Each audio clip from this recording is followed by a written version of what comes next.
make you feel kind. We're gonna have a good time. Let's get the meaning down. We're gonna spread being nice around. You just go right ahead, because it's here and it's now. Just move every bone to a cosmic powwow. Cosmic powwow. Cosmic powwow.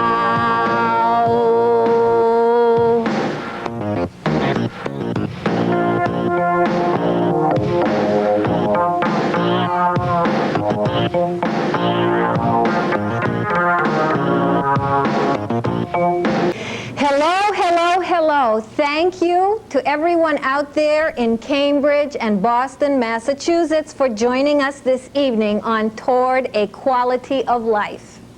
The show which asks you to think, really think very hard about your life and your circumstances, and which has been asking the question for several past shows, what are you living for? And is your life worth examining at all, in any event? Very shortly, we should have a phone number on the screen for you to call and ask questions about anything pertinent to quality of life, psychology, philosophy, medicine, behavior, politics, economics, and so on, so we can all together have a synthesized view and awareness of where we are, and increasingly become more adept at controlling the contingencies that control us to make a better culture for all of us, to make a value that everybody should have a better life altogether actually come into being. Now, life is a serious proposition. And it's not a good idea for us to waste it. And I'm noticing that I'm kind of distant on the camera, and I'm hoping we could pull in a bit so that I can reach out and speak. Thank you. Life is a serious proposition. We don't want to waste it, and we don't want to be hung up on ridiculing each other, or on hating each other, or on spending time trying to be nasty to each other. It's for us to overcome these kinds of feelings and ways of acting. And by goodness, we will go down trying to do just that. I said a moment ago, I heard today a quote that I'm paraphrasing by Shakespeare, which said something to the effect that good lives on after people die, the good that they do, but that evil gets mostly buried with them. Now, when we want to talk about a better culture and a better quality of life for all of us, our most precious and important tool is our own brain, is our own logic and factuality that within the biology that we are capable of. We are capable of only so much as human beings. Our brain is limited by the biology and humanity that we are. But the tool that we do have as human beings is logic. And logic is very systematic, clean, methodical, and hopefully does not involve feeling and reactions and dispositions and path of least resistance to just thinking and acting any old way you feel like, but can be entertained and employed to become a more disciplined, more rigorous, and higher order human being. Now, every time I have this show, which is on approximately every 2 weeks on a Thursday at 7 p.m., and we have another one coming in another couple of weeks at this same time and station, I talk about a few things as small things to begin with, and then get into something more developed. Today, I'd like to mention two topics that I repeatedly refer to. One being environment, and the second being animals. Now, regarding environment, as you know, I'm always stressing how very emergency our environment is, how much in trouble it is, how it's no joke. And since we mostly live and work indoors, we're not aware to the full extent that we should be of how disastrous it really is here and around the world. So I would like to take a few minutes to give you another sample of what has transpired just in recent times, in the recent days, that you may or may not have seen. In some news that I get coming in over computer, I see that on the 3rd of March, weekend storms in 6 states kill more than 40 people over the weekend, and many areas are bracing for more flooding today. Weather damage: Arkansas, 24 people killed in tornadoes around Little Rock, declared a major disaster area. Kentucky, 9 people killed and several injured. 12 inches of rain fell Saturday onto Sunday. State of emergency. National Guard dispatched. Mississippi, 1 person killed, wind damage reported in northern counties, more than 100 homes damaged or destroyed. Ohio, 2 people known dead, several missing from flooding in southern counties. Nearly a foot of rain fell in some areas. Tennessee, 3 people reported killed in western counties, and wind and possible tornado damage reported. Major flooding in several middle counties. Arkansas, on the 3rd of March again, Governor Huckabee said today his state looks like a, quote, huge bombing run spread from the southeast to the northeast of the state. He told Good Morning America the tornadoes were, quote unquote, apocalyptic. The twisters are blamed for 24 deaths, the worst twister-related disaster since '68. Said the state has a, quote, wide swath of devastation where it's just unprecedented in its scope. The damage is really draining our resources, unquote. 400 National Guard troops activated, more expected, and never experienced, quote, anything that just completely leveled, just intense city blocks, not to just damage, but to absolute rubble. Now, considering this and all the other environmental disasters occurring here, there, and everywhere, of so many varieties, from toxins to a recent nuclear leak from a fire in a nuclear power plant in Japan, to which some workers in the plant were directly exposed, to say the least, of radiation that went into the atmosphere. As I was driving away from Boston one day, I was looking at the landscape and the trees on the highway, seeing birds try to fly and so on, and I was musing, and I thought, what am I doing going away from Boston? I must go back to Boston. I must go back to television and say what an emergency state our environment is in, and how we need every tree, in Africa. Africa has been destroyed historically, and it's being destroyed rapidly still, of its nature, of its water, of its trees, of its animals. Brazil being destroyed as we speak. Eastern Europe destroyed and continuing to be totally polluted and uninhabitable.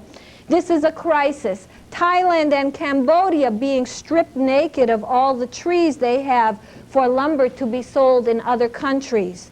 The Himalayas being stripped, and erosion and floods coming down from the mountains for lack of vegetation to hold the land.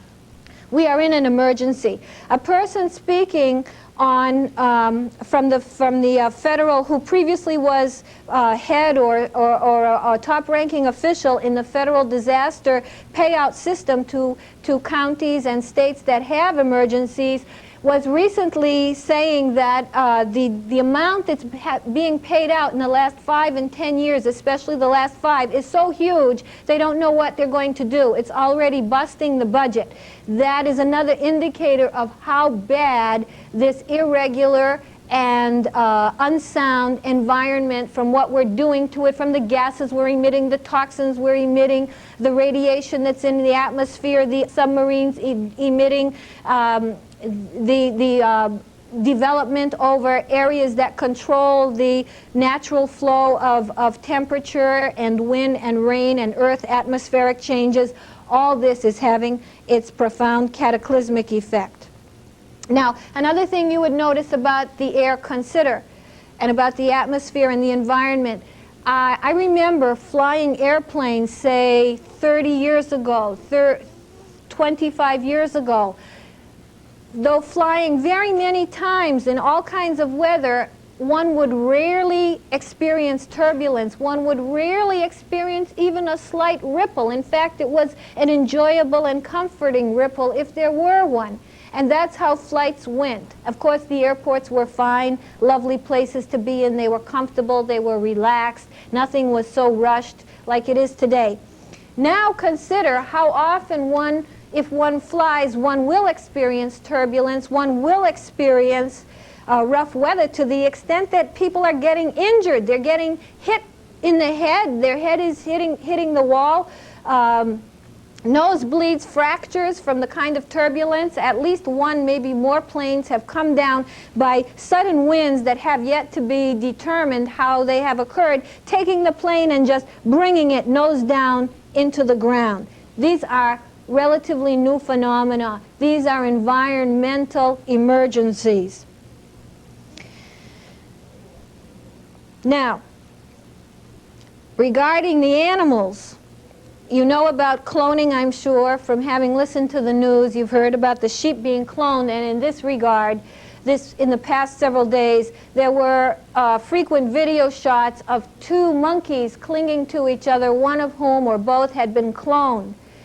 And I'm saying to you, if you've seen the video, to think back, and you saw two monkeys holding each other with their arms wrapped around as much as possible, neck and neck, and as much as possible, wide-eyed like this, in the tedious corner of the small cage. And if you saw, it was such a small area, they had nowhere to back up, but they were backed up, holding on, while people photographed them and came to look at them and came to pick them up or whatever. Imagine the terror that these monkeys are experiencing. Remember that video if you've seen it, and judge for yourself by what you saw what the life of those poor animals that certainly have been crucified, that certainly have been abused and disparaged and humiliated and treated with disdain as just for having been experimental things for manipulation. And I ask you to think back to how that video looked and judge what a terror those animals are in. What right do humans have to treat animals this way? What right do humans have to terrorize anyone? What right do humans have to terrorize each other or children? And yes, I'm sad to say that there is in human nature a certain satisfaction. If you really stop and think about it, when you see somebody getting his just due, or getting his face slapped, or getting something you think is coming to him, or dispelling your anger, or not liking someone and seeing something happen to them, there is in all of us, if we look hard, a satisfaction with humiliation of other human beings, a satisfaction, unfortunately, deep down inside, with things being at our mercy, at our will and at our disposal. But woe to being the creature, woe to being the one that suffers at the hands of human beings. Woe to being those monkeys and those sheep and any other animal in a laboratory. And I see we're getting a question. Do preservatives in food break down the environment? Well, it's from Luke in Beacon Hill. Thank you for calling in, Luke. Do preservatives in food break down the environment? There are preservatives such as polysorbate 80, calcium chloride. I'm trying to think of the many that I looked, what is it, EDTA. I'm trying to remember all the chemicals, and I always read my food, and I hope you do too. Hydrogenated oil is a way of preserving and smoothing out oil as well, so watch out for hydrogenated oils. Preservatives probably break you down more than they break down the environment. That's the problem. See, preservatives, first of all, many of them, you can think about this way. If you were to take some of these preservatives, and they're mostly listed on what you eat, and put them in high concentration, say a teaspoon or a tablespoonful or a half a glass full, you wouldn't want to do that because it would cause you most likely illness and harm. It wouldn't be advised. They're used in very, very, very small parts per the entire solution. So think about what they're doing to you when you're taking them into your body on a 24-hour basis. In other words, so many of the foods, if not most of the foods that you're probably eating, contain these preservatives. So it's not parts per million, so to speak, but it's the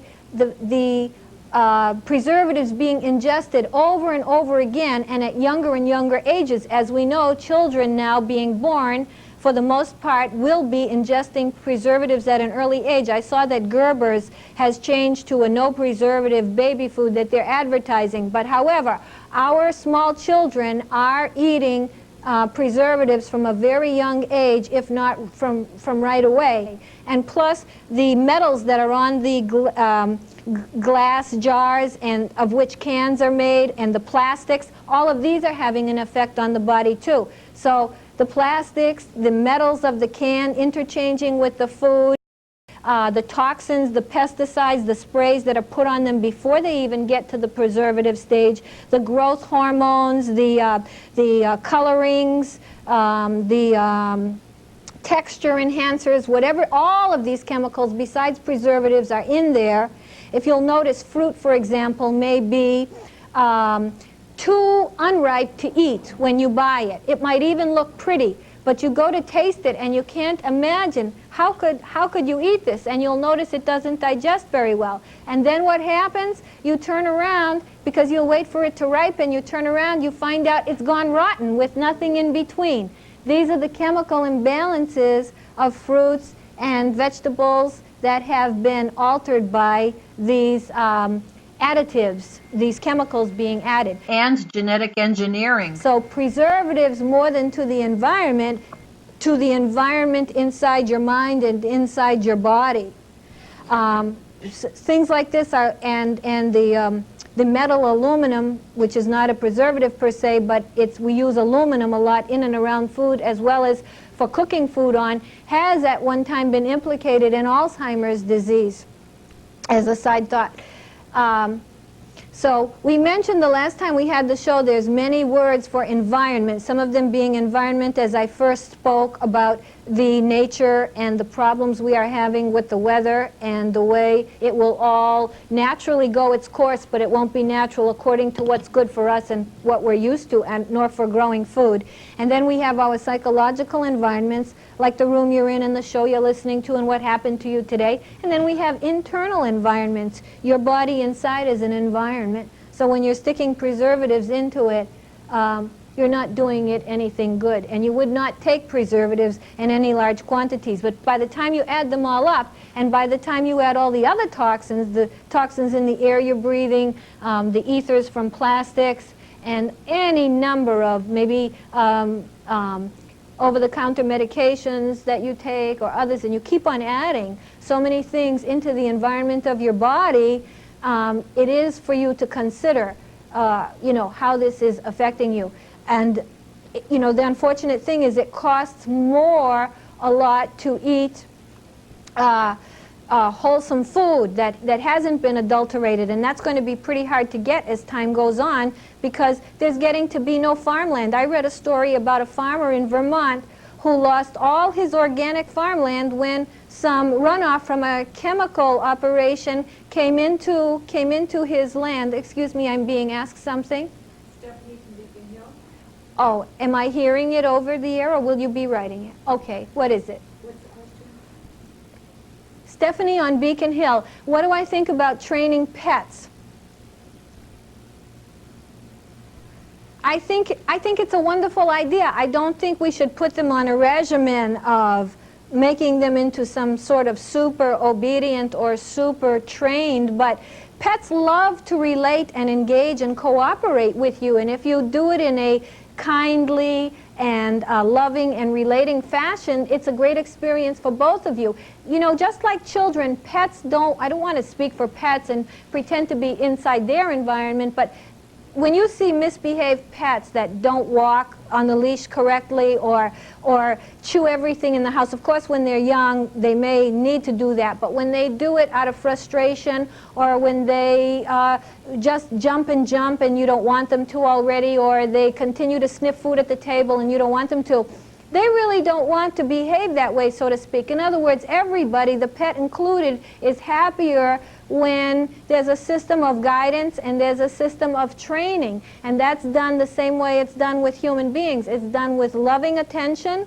It's done with shaping the pet in gentle successive approximations to what you want the pet to do. It's not done with yanking or anger. And it's done by ignoring those things about the pet that irk you or are not what you want. Don't give reinforcement to that. For example, don't expect to have your pet jumping all over you and not stopping even when you want the pet to, and then when company comes and it's not the way you want the pet to behave, then you're saying that, scolding the pet. No, you have to train the way you want the pet to behave all the time, and a pet is really never too old to learn, and what they can learn is so amazing.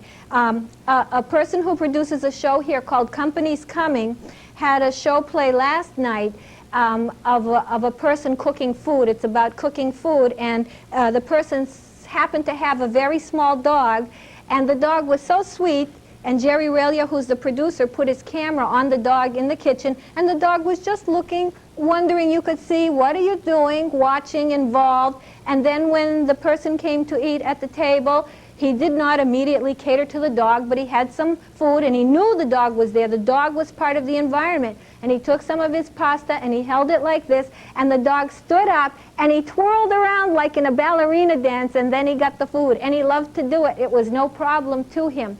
It was a very good relationship between the person and the dog. Also, it's been brought to my attention recently, too, how pets can become jealous if you have a new child in the family.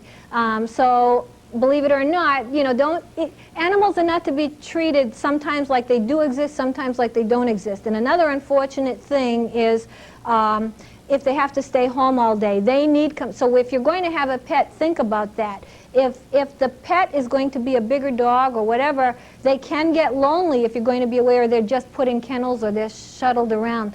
Be very careful. So, but as far as being nasty or in any way, you know, hurting or being cruel or being angry, that's not the way to train. But we all want to train each other. We want to train each other and reinforce those features about our behavior that are nice to each other and that are nice to ourselves. Today, I wanted to speak about a very important topic to all of us, and that is the topic of inflation and the purchasing power of our money and the current, I believe we're getting a call coming in, the current agenda going on very passionately in Washington, D.C., with yours truly, your friends in the Congress, the Democrats and the Republicans, and the administration, and the Federal Reserve Chairman, and other well-noted economists talking about changing the CPI, or the Consumer Price Index, which is very important because the Consumer Price Index is figured into the amount one would receive in Social Security. So that would affect people who are disabled on Social Security as well as elderly people. It would affect anyone receiving payments from the government, such as veterans. And even most importantly, the cost of living, or the consumer price index, it's really not cost of living, it's the consumer price index, is ultimately figured into the kind of wages that you receive. When people negotiate for wages, it is one of the considerations given to whether a wage should be adjusted. And the thought in Washington and the pressure in Washington, from what I can discern, is a pressure to adjust the CPI, or the Consumer Price Index, downward from 1/2 to 1.5%. What you need to think about is the purchasing power of your money. What can you buy with what you get now as a salary, as a wage, as a benefit, or as something you've paid into and now as an elderly person are receiving payment for? And will you be able to get by the same with a 0.5% or a 1.5% decrease in the amount of money you are getting, or an adjustment to the idea that it's that much easier to pay for things today? I think not. The chairman of the Federal Reserve is Alan Greenspan. And I feel fine about Alan Greenspan. He is an intellectual, and he says some very interesting things. Recently, he stated that 100%, there is a 100% probability that Social Security recipients are overpaid. So you can see that this is indeed an alarming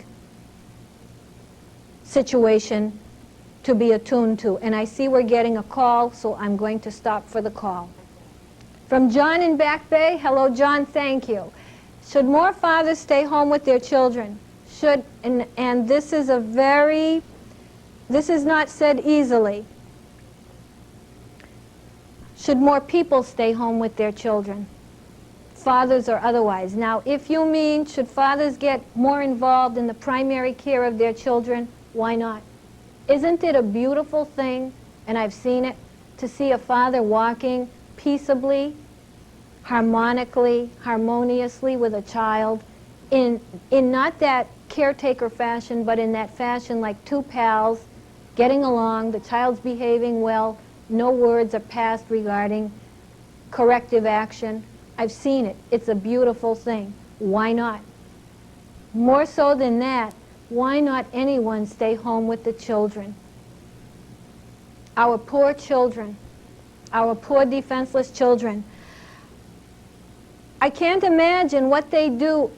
I, as an adult, need some loving attention. How different my life is if somebody knows me and they care for a second about what I think or what I'm saying or what kind of situation happened to me. What about a poor child that knows nothing, is forming, is just out there like sort of a sucker, pardon how I say it, but pretty much a sucker, because in the vernacular, as people call each other, not like sucker of a P.T. Barnum, but a sap, if you will. And going to daycare, being brought back when people are exhausted. That is not a time, you know, that people can really be in good relationship with children. Knowing from parents long distance, perhaps, it's a very sad situation. And how divorce has hurt our children. So, whomever it may be, before we have children, wouldn't it be a nice idea to be sure the children are going to be with what has been called significant others, that stick with them and know them and are aware of the small everyday things that occur to them and talk with them and build a relationship with them. You can't live by bread alone, and what an empty and tortured life our poor children must have when they have no one. And as I've said before, it's small wonder that they become ugly, that they become nasty, that they figure out a way to survive for themselves. And that way is to, as soon as they are able, challenge the authority of the parent, not even acknowledge those that are trying to have some authority over the child as any kind of authority, and because they have to go their own way in a fast-paced, brutal world. Top this off with the images they're getting on television of weird, paranoid, mutilatory, fast, hostile, aggressive kinds of developments, and picture what this child is going through, plus the natural environment that they have to endure. So I would say if we have children, why do we have to like have a child as a thing and also do everything else? Why can't we just have children? Or if we have children, why can't we think about that as the greatest love of all? The greatest love of all. So therefore, I would say I'm a proponent that if you were to have a child, prepare so much, prepare the way, and be prepared to sacrifice. Be prepared that your life is not so much your own now. It goes from the parent to the child.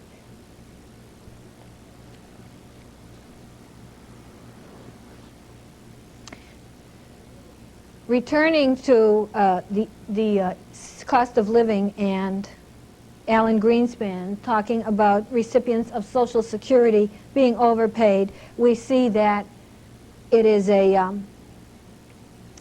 necessary point for all people to be aware of and think about. And the unfortunate thing about this fix that will be done, and the reason it's such a gung-ho maneuver right now, is that if they can reduce the CPI, which is a yardstick for so many of these kinds of payments, then there will be a windfall gain.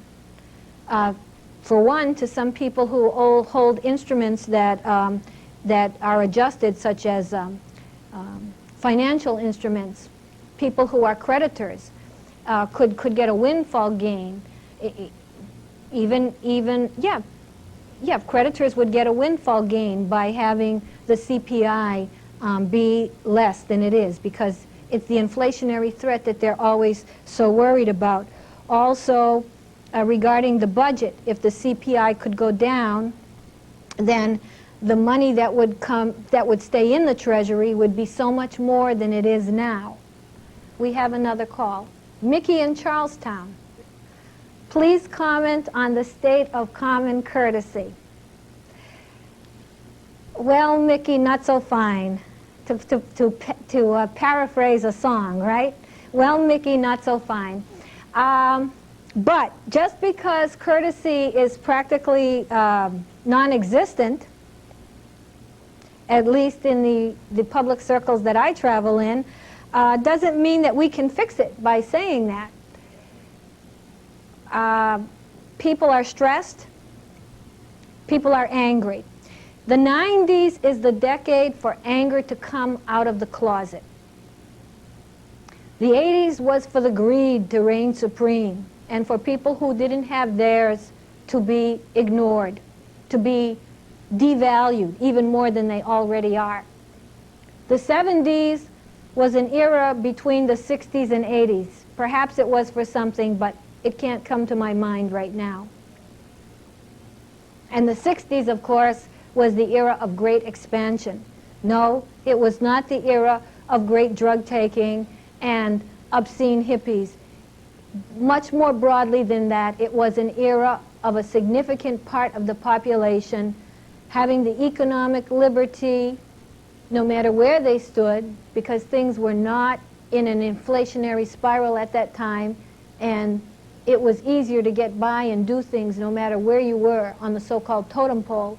It was an era of people opening their hearts, broadly speaking, on the more panoramic view of it, and acknowledging each other and acknowledging that we are common together, that we are one, and that when we hurt one, we hurt ourselves and we hurt everybody, and that we have to raise our consciousness to something much greater than where we stood at that time.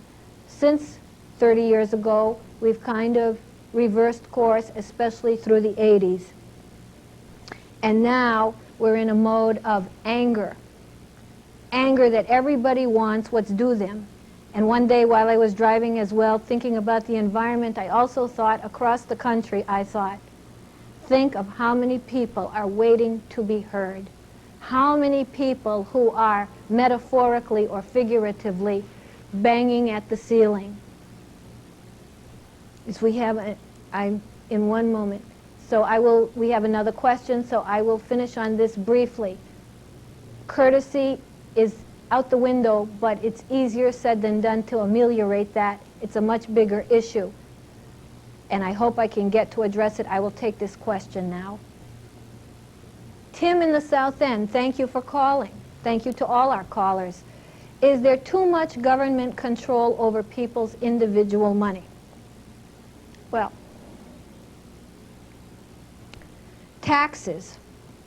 And of course, the person who makes a wage and has all the different taxes taken out of his or her paycheck suffers the most. Other persons, corporations, and different levels of financial activity can often get around proportionately or amount-wise, relative amount-wise, what people who are making ordinary wages cannot. Would taxes be so bad were they evenly distributed? The question would be, first, we'd have to evenly distribute them if we had them. And secondly, are they so bad? Well, I think the reason there is such resistance to taxes these days and such animosity and skepticism and cynicism is because you cannot see firsthand anything that your taxes are doing for you. That's the problem.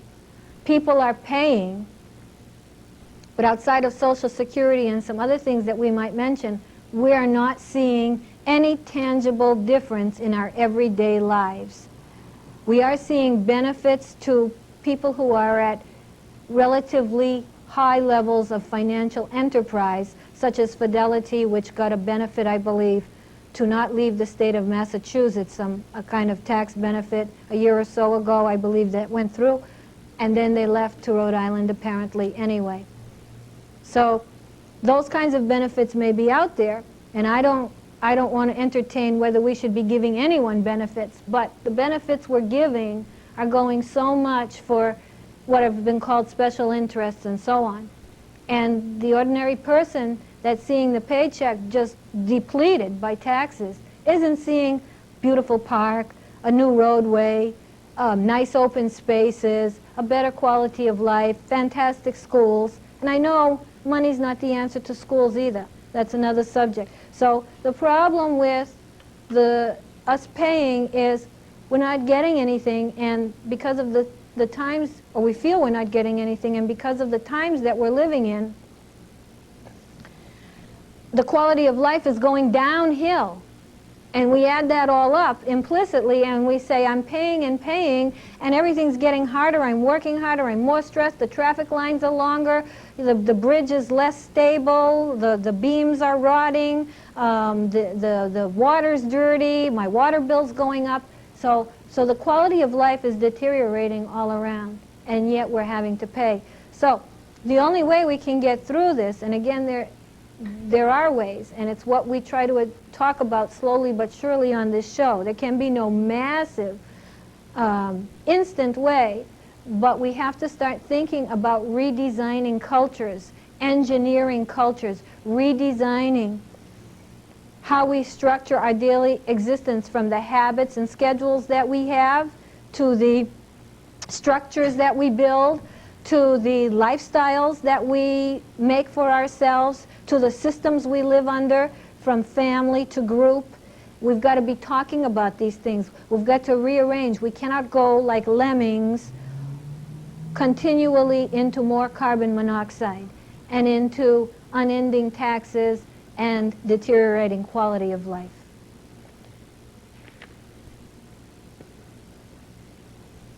Now, regarding the cost of living, I was recently looking at the costs I had last year compared to the year before that, and I saw that almost every one of them was up, several percentage points.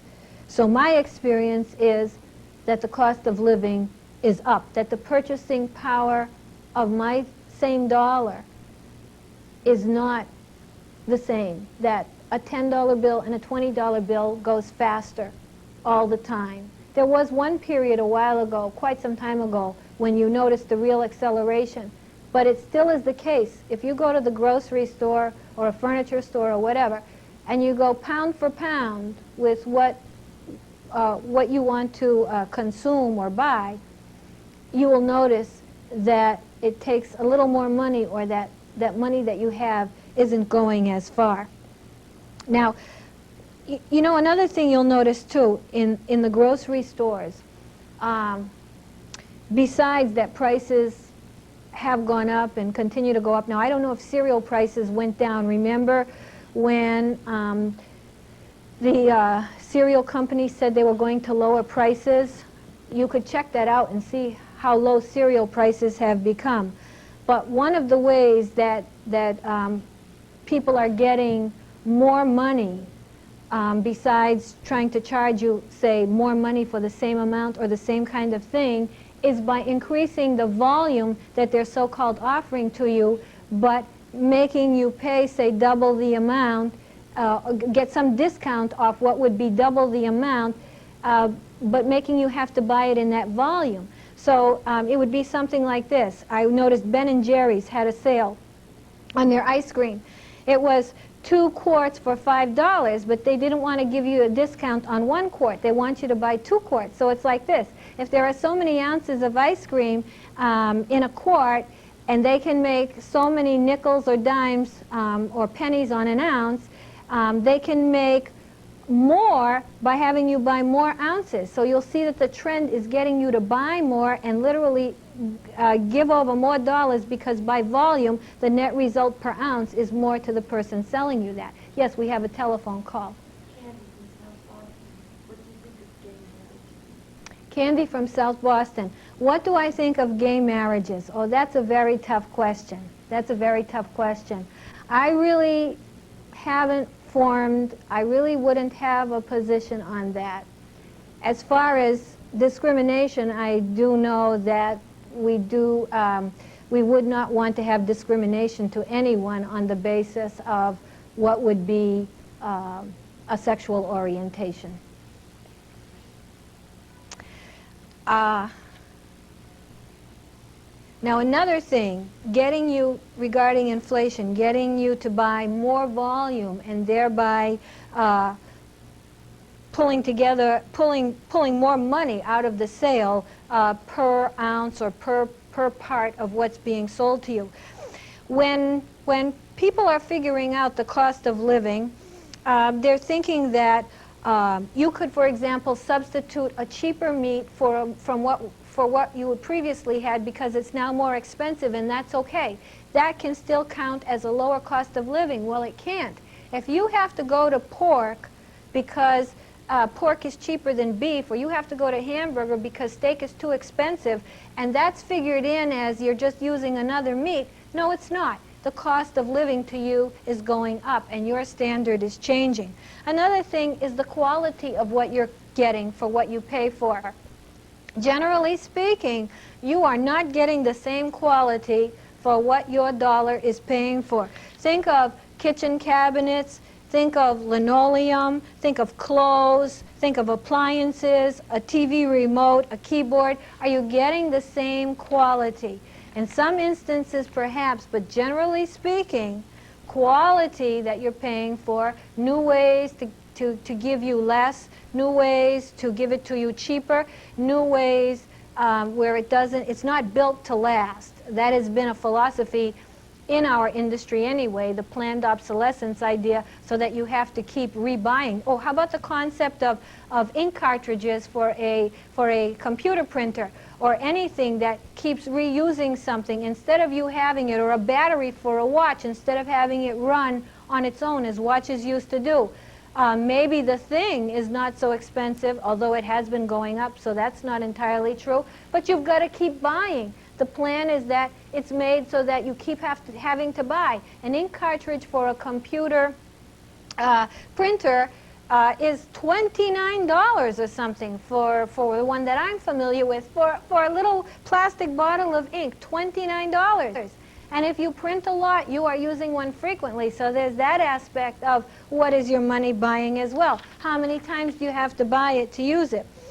Another thing is we said about cereal, has it come down? But is the box, and is the amount in the box smaller over time? Are candy bars smaller? Do you remember the time they made candy bars smaller? And now your basic small candy bar is smaller than it used to be? How about bottles of perfume? Are they giving you the basic level of perfume, your less expensive one? Is that amount in the bottle less than it was before? Yes, it is. So these are things to be thinking about with cost of living, and these are not being thought about. They're being overlooked as far as I can tell. Also in the cost of living, things like benefits, so to speak. They're called benefits, like you getting cleaner air in a product. If you have to pay for it, but let's say a gasoline that's mixed in a way that prevents so much carbon monoxide from going into the atmosphere.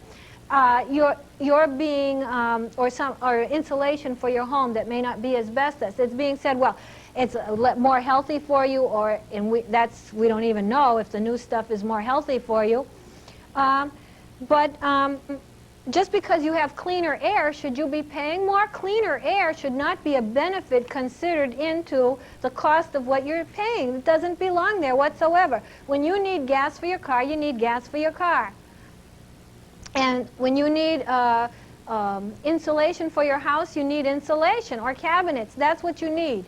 And the benefits should not be considered in the cost. The benefits should always be there. Our industry should be held to a standard that the way it's making and doing things is beneficial, period. And then let's go from there and talk about the cost of things. Another place they talk about benefits is in medicine, for example, where you have a better knee replacement, for example, though an operation may cost a little more, the treatment may cost more. Well, the fact that a knee replacement, maybe it is, maybe it isn't better, but the fact that it is better now shouldn't mean a thing. Hopefully it is better. Why should that be figured into the cost of living? These are things that we should accept as standards, as foundations for what we're paying into, not as figuring into whether we're getting more or less for our money. That's just a roundabout way of reducing the purchasing power of our money. Think also about the lines that you stand in, and you stand in them very quietly, very cloningly. You stand in them, I won't name names, at supermarkets from 4 to 7 p.m. where the lines can go 30 deep, 30 aisles long. Is time money? Is time money only to some people, or is time money to you?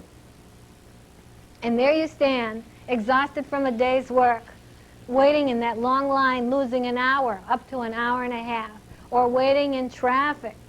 Well, these are the things we have to change. We have to start thinking about the culture, besides all the negative side effects like the frustration and the exhaustion that happens to us. How about the fact that you have to pump your own gas at most stations? Is that a cost to you that should be considered? Is that something cutting into your quality of life?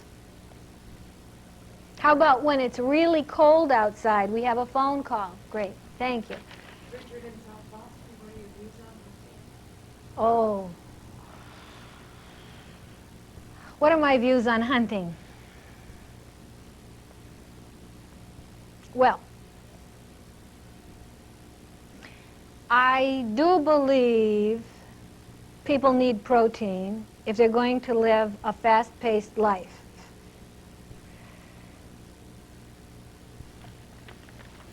And so I'm not altogether against eating animals. I wish it weren't that way. I've myself tried to be vegetarian with very deleterious results on an ethical basis.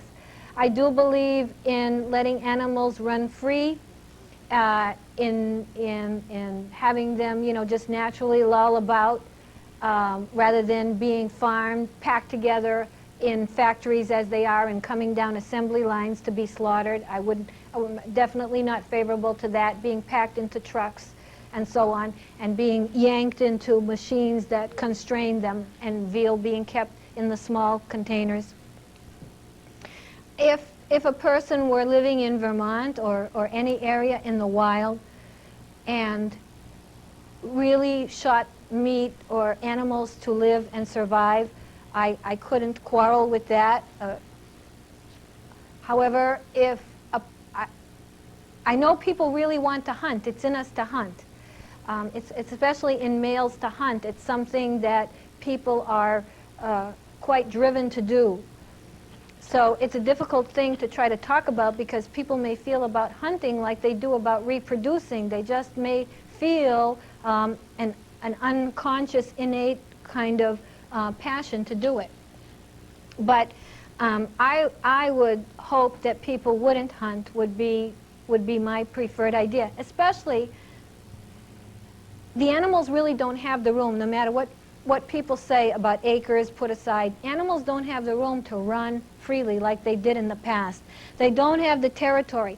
Those animals, besides automobiles and developments, and also the hunters, they're constrained, they're pressured. They're pressured here, they're pressured in Africa, they're pressured by helicopters. Every moment of their existence is way more stressful than what many of us endure because they really don't have the natural. And then again, the match of an automatic weapon or a high-powered rifle with a scope against the wits of an animal. Is it really pristine hunting? Is it really an even kind of game? And wouldn't it be nice if hunting could be something that's even? So those would be some of the, we have another call, some of the unfortunate features about hunting. And then those parks that are made especially just to hunt, those don't sound very good at all. I just love animals. Let's let animals live. Yes, we have a call. St. Patrick's Day events coming in South Boston. I'm really not that familiar with them. I'm really not that familiar, sorry to say. So I wouldn't know. Since we're closing and we're getting close to closing, thank you so much for those of you who called in. And I hope you watch us 2 weeks from today, which will be the 27th of March, 7 p.m. Please go outside. Have a window where you are at work or in the house. Be aware of nature. Know what's going on out there so you won't be so surprised when you go on vacation and you find out it rained the whole time in the sunny season. Get the animals out of the laboratory. Of all, although there's extenuating circumstances in general, the most egregious travesty inflicted on anything living is the animals in the laboratory, getting their skulls dug into, getting their eyes dug into, getting their tissues extirpated, getting their blood poisoned, getting blisters made, getting every kind of thing done to them, getting cloned for science, for commercial interest. What is going on? Stock of companies behind this, going higher, trying to make a commercial windfall from something you can find out by doing so-called research with animals. Please leave the animals alone. It's the concentration camps of our times. It's the Holocaust of our times. Please. And let's be a model to our children. We always say that. Because if they turn against us or they turn on us, the first place we have to look is ourselves. You can't bring people into nothing and expect something. And finally, regarding inflation, the moral of the story is an expression I'm going to give to you that I'm not fully understanding of myself, but it was told to me and to a small group I was with long ago. It's in some book. I don't know the name of it. The moral of the story with inflation, and this is for you to figure out, is the snark was a Bojem. Good night to you. Good night to everyone.